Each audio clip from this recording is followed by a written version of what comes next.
अब इसे उलझा कर रखने के लिए मुझे कोई दूसरा उपाय सोचना होगा।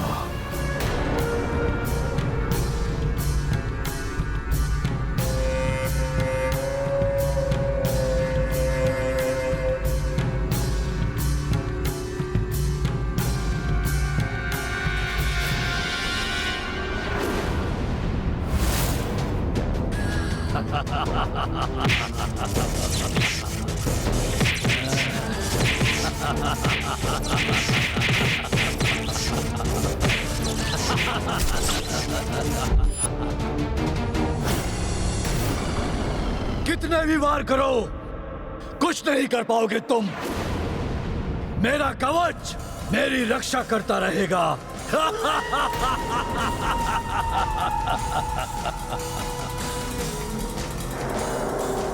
जो कवच तुम्हारे पास ही नहीं रहेगा, वो तुम्हारी रक्षा कैसे करेगा दुष्ट असुर?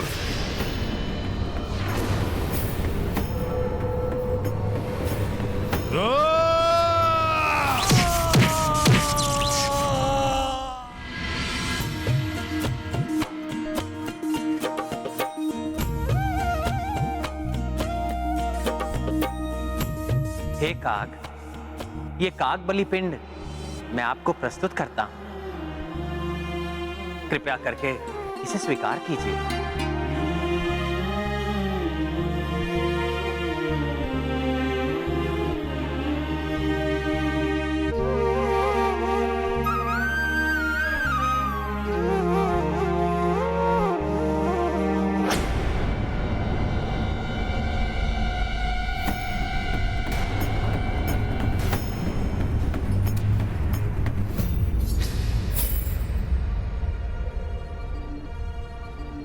कागबली से मलिनता का निवारण होता है और पितरों की मुक्ति का मार्ग प्रशस्त होता है।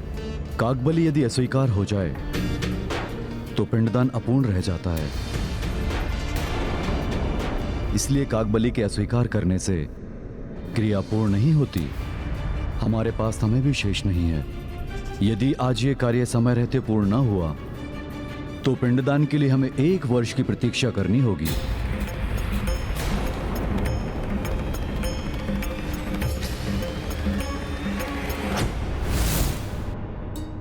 जयंत, तुम अपने कृत्य पर लज्जित हो और तुमने क्षमा याचना भी की है। इसलिए मैं तुम्हें वर देता हूं, जो भी पितृपक्ष में तुम्हें भोजन देगा उसके पितृ उससे संतुष्ट रहेंगे। जिन प्रभु श्री राम के मुख से कागों को यह वरदान प्राप्त हुआ है कि पिंडदान की प्रक्रिया पूर्ण करने के लिए सर्वप्रथम उन्हें ही पिंडदान अर्पित होगा। आज मायावी राक्षसी सोच के प्रभाव में आकर ये उन्हीं प्रभु का निरादर कर रहे हैं। मैं जयंत ऐसा कदापि होने नहीं दूंगा।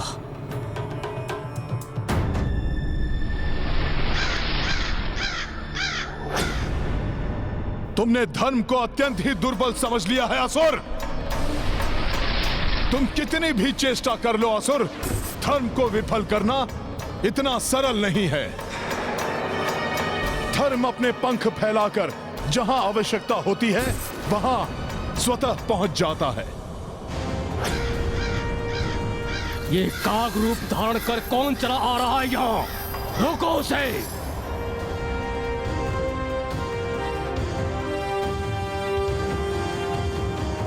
ये काग बलि पिंड स्वीकार क्यों नहीं कर रहे हैं?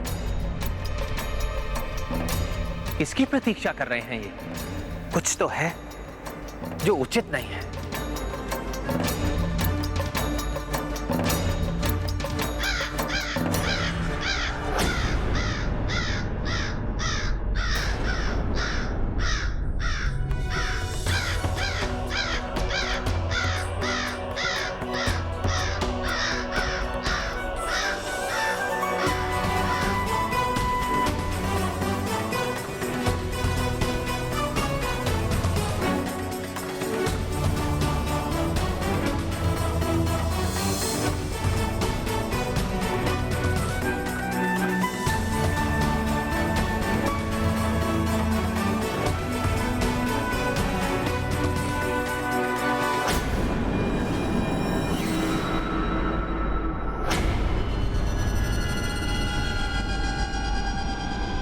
कितने आनंद की बात है ना हनुमान, कि तुम हो तो बहुत बलवान, किंतु मैं भी कम नहीं।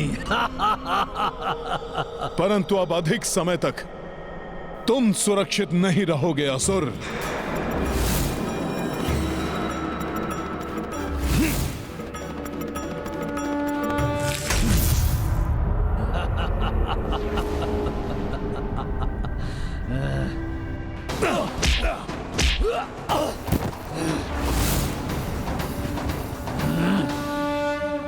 बहुत हुआ वानर, मैं तुम्हारे युद्ध कौशल से बहुत प्रभावित हुआ, परंतु अब तुम मेरी क्षमता देखो। या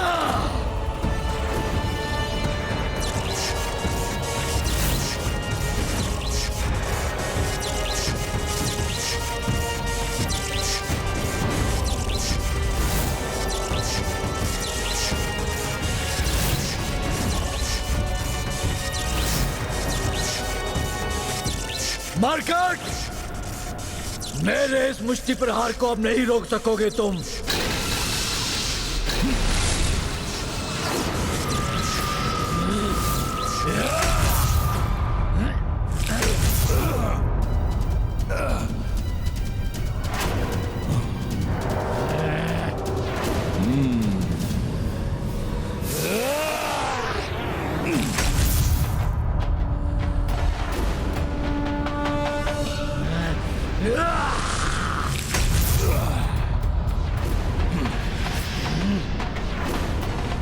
कुछ भी हो जाए, मैं इसे यहां से सुरक्षित नहीं जाने दे सकता।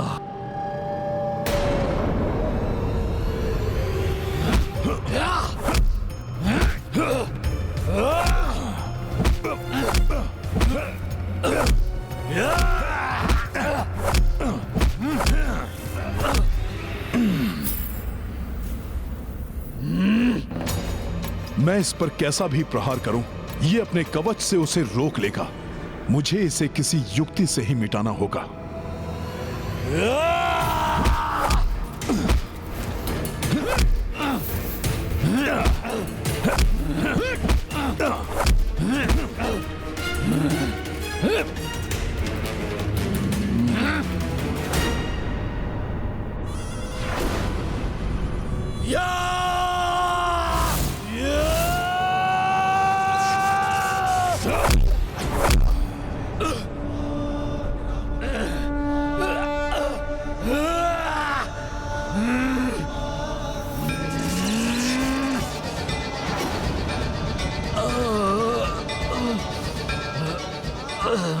क्या हुआ असुर? प्रतीत होता है तुम तो आहत हो गए। आओ, वार करो मुझ पर।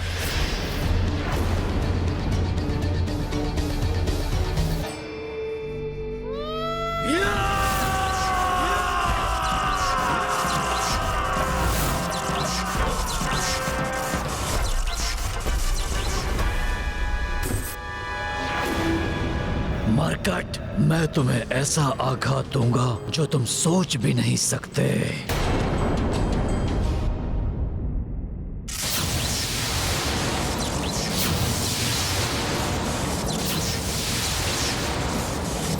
यदि तुम सोच रहे हो कि मैं रुक जाऊंगा तो तुम उचित सोच रहे हो, परंतु तब तक नहीं जब तक मैं अपने उद्देश्य में सफल ना हो जाऊं।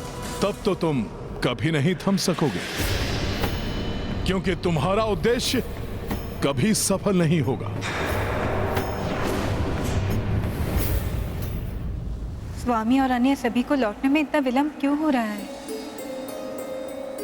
हे पितृ पितामह, हे पूर्वजों, हमें आशीष दीजिए कि हमारा पिंडदान सफलतापूर्वक पूर्ण हो जाए।